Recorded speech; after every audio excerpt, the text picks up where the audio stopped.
तो गल करांगे सिमरनजीत सिंह मान दी जिन्हां ते एक FIR दर्ज हुई है। चंडीगढ़ पुलिस ने FIR दर्ज की है। सिमरनजीत सिंह मान के बेटे ईमान सिंह मान गिरफ्तार किए गए सी। मान के बेटे सन 17 लोग गिरफ्तार किए गए ने। 15 अगस्त के प्रदर्शन को लैके वख-वख थाणियां दे विच 4 FIR दर्ज हुई। जगतार सिंह हवारा के धर्मी पिता गुरचरण सिंह भी नामजद किए गए ने।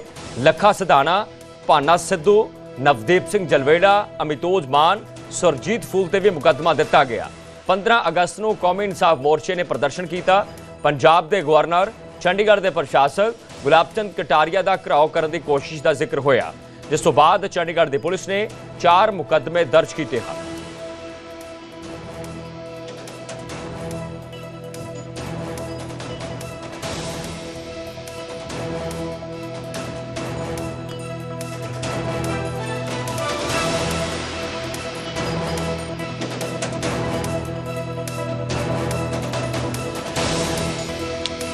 पंद्रह अगस्त को कौमी इंसाफ मोर्चा दौरान हुए प्रोटेस्ट मामले में पुलिस ने अलग अलग FIR दर्ज की है।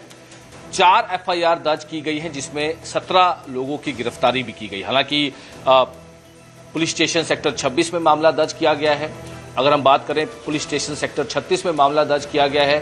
नॉर्थ के एरिया में 2 मामले दर्ज किए गए हैं अलग अलग। सिमरनजीत सिंह मान की अगर हम बात करें, ईमान सिंह मान की बात करें, उनके समेत कई जो लीडर्स हैं किसानी, उनके खिलाफ भी मामला दर्ज किया है, क्योंकि पुलिस ने बहुत ही क्लियर था कि किसी को भी लोक भवन यानी गवर्नर हाउस के आसपास नहीं आने दिया जाएगा, वहां परमिशन नहीं दी जाएगी।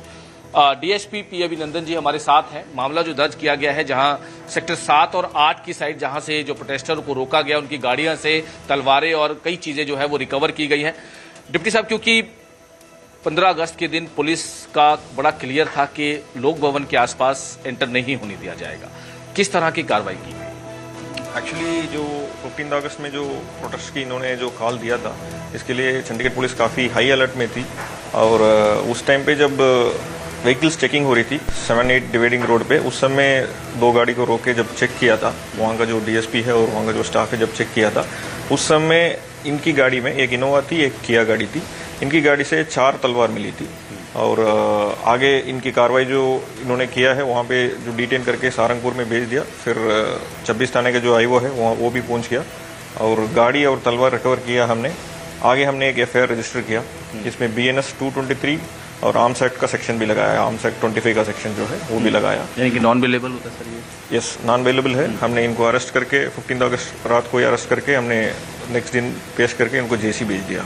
सर, कौन कौन लोग हैं और कितने लोग हैं टोटल? इसमें टोटल 9 लोग थे।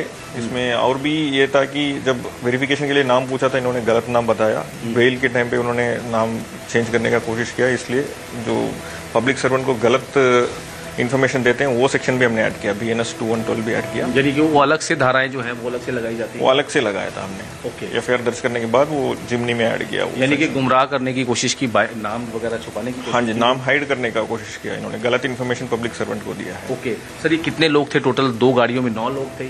हाँ जी, इनोवा में 4 लोग थे और किया में 5 लोग थे। टोटल 9 लोग थे। ठीक है। इनकी नाम है, एक तो तरुण जैन है और बाकी हरकीरत सिंह, जसप्रीत सिंह, दूसरा भी जसप्रीत सिंह, संदीप कुमार, गुरबचन सिंह, यशकरण राणा, गुरप्रीत सिंह और मनिंदर सिंह। ठीक है। और इन्होंने सर, ये जो इनमें से मेन इनका कौन है? कोई लीडर है किसी पार्टी का? सब चंडीगढ़ के हैं या सब पंजाब के ही हैं सर? तो जब पूछताछ किया था, ये लुधियाना से निकले थे उस दिन। और इनकी जो मेन पर्सन है तरुण जैन है, ये है मेन पर्सन। ये बाकी 8 लोग हैं इनकी साथ है। सर, इनका क्या था? इन्होंने इनका प्लान क्या था? कुछ पूछताछ में सामने आया? पूछताछ में ये लोग यही बता रहे हैं कि कौमी इंसाफ मोर्चा में ज्वाइन करने के लिए गए हैं करके, लेकिन इनकी गाड़ी रिकवर हुआ लोक भवन के पास जो 7-8 डिवाइडिंग रोड पे। तो इसलिए हमने रिकवरी पॉइंट के हिसाब से हमारा यही लग रहा है कि इनकी इंटेंशन जो है लोक भवन के पास आने का ही है। क्योंकि सर लोक भवन पर तो बहुत क्लियर था, लेकिन इनका जो मोटिव था वहीं तक पहुंचना था। तो वहां पर किसी ने इनके अलावा किसी और ने भी इंटर होने की कोशिश की जिनको डिटेन किया गया या ऐसा कुछ? उस दिन बहुत लोगों को डिटेन करके टेम्पररी जेल जो सारंगपुर में बनी थी उसी में सबको ले गया, और ये 9 लोग को भी वहीं पे ले गया था हमने, वहीं पे वेरिफिकेशन। यानी काफी संख्या में लोगों को डिटेन किया था। हाँ जी, हाँ जी। उसके बाद में कितना संख्या होगा सर, कुछ आइडिया? उस टाइम पे वहाँ पे ड्यूटी डीएसपी सोंदी साहब की थी। अराउंड मेरे का इन्फॉर्मेशन ये था कि 30 to 50 मेंबर्स तक बीच में डिटेन किया। यानी कि लॉ एंड ऑर्डर उस दिन बिल्कुल पीसफुल था, मतलब कोशिश की गई थी पुलिस की तरफ से सर?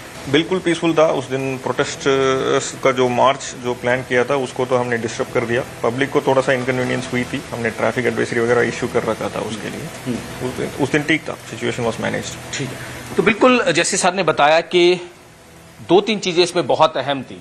हालांकि लॉ एंड ऑर्डर खराब नहीं होने दिया जाएगा, ये बहुत क्लियर था। पुलिस ने जो उन्हें भी मीटिंग्स का दौर चला है उनमें बताया था, लेकिन कुछ लोगों ने बहुत ही गुपचुप तरीके से एंटर होने की कोशिश की और एंटर हो भी चुके थे। सेक्टर 7-8 की डिवाइडिंग रोड पर जब उन्हें रोका गया, उनकी गाड़ियों की चेकिंग की गई तो तलवारें और जो अलग से चीजें जो है वो रिकवर किया गया था। उसके बाद उन्होंने नाम भी अपने गलत बताए, उसका भी अलग से मामला जो है वो दर्ज किया गया है। 9 लोगों के खिलाफ मामला दर्ज करने के बाद उनको अरेस्ट करके उन्हें जेल भी भेज दिया गया। हालांकि इसके अलावा और भी दूसरी जगह जो पुलिस स्टेशन हैं वहां पर भी मामले दर्ज किए गए हैं, अलग अलग धाराओं के तहत मामले दर्ज किए गए हैं। तो उसमें लेकिन अब लगातार पुलिस और भी जो वीडियोस हैं, सीसीटीवी फुटेज हैं, वो भी खंगालती नजर आ रही है कि और कौन कौन लोग एंटर होने की कोशिश की या लॉ एंड ऑर्डर खराब करने की कोशिश की गई।